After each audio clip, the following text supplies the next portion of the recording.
Dricus du Plessis recently named Israel Adesanya as the best opponent he has ever faced. He said that Adesanya can catch you with anything at any time. He described their fight as a hell of a fight, a tough night at the office for both fighters.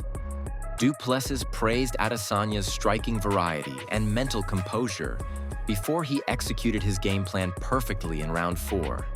He added that when Adesanya got staggered, he capitalized instantly with a takedown and rear naked choke, securing a memorable title defense. My toughest opponent to date, well, that's a very open-ended question because there were fights that were the hardest for me. I have to say probably Adesanya was the best guy I faced in his specific area. Probably the fight I was the most nervous for.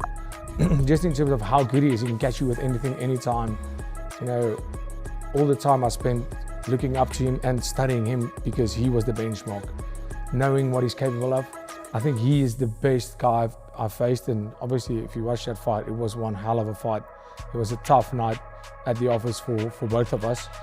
And but then when you just go on pure toughness, you have to go with either Brad Tavares or Sean Strickland. Just the amount of damage they were able to take and just keep going.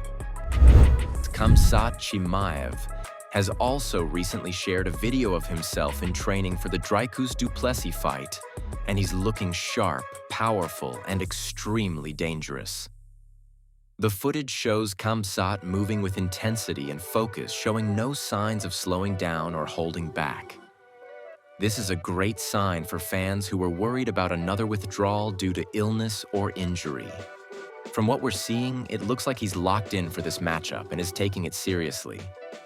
As always with Chimaev, there's unpredictability in the air. But for now, he looks ready to go and fully committed.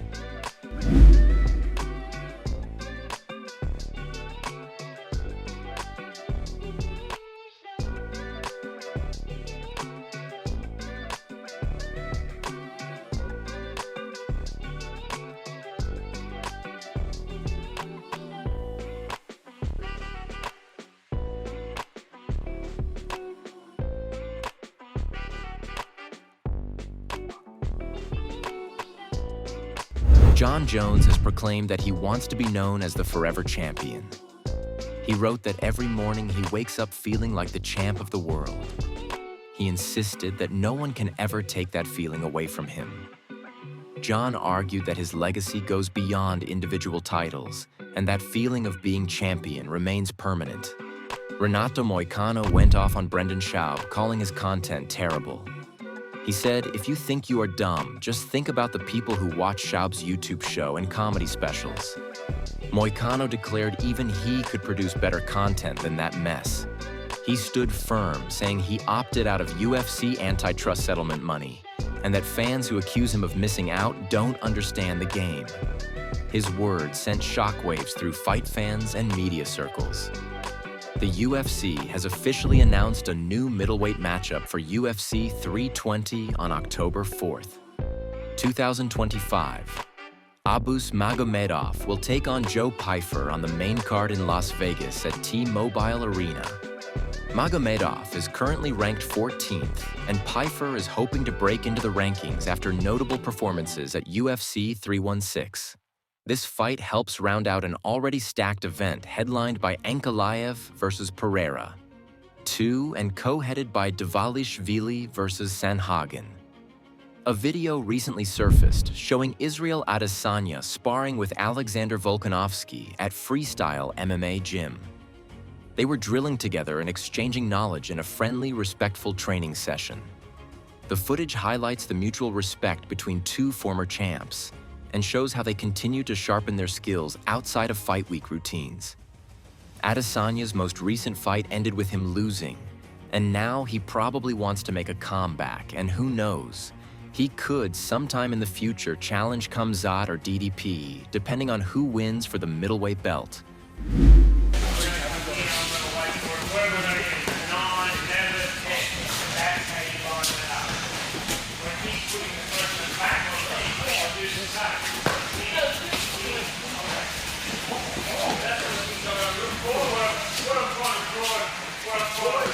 That's no ounce. That's no.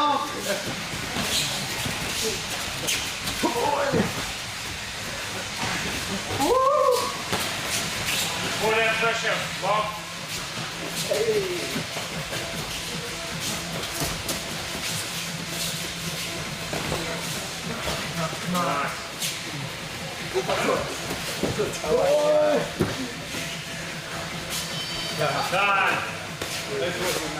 Former UFC heavyweight champion Francis Ngannou has just posted a new training video, and those punches are sounding like bombs. He is out there hitting pads and reminding everyone just how terrifying his power really is. Even though he is not currently fighting in the UFC, everyone is still keeping an eye on him and wondering who his next opponent will be.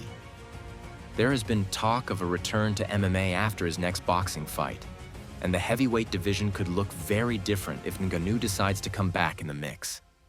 Let us know in the comments who you think Ngannou should fight next and whether the UFC should try to bring him back.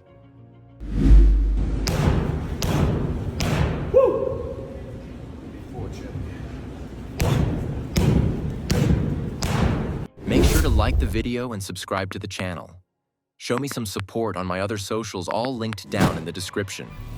Watch this video here to catch up on other news in the MMA world.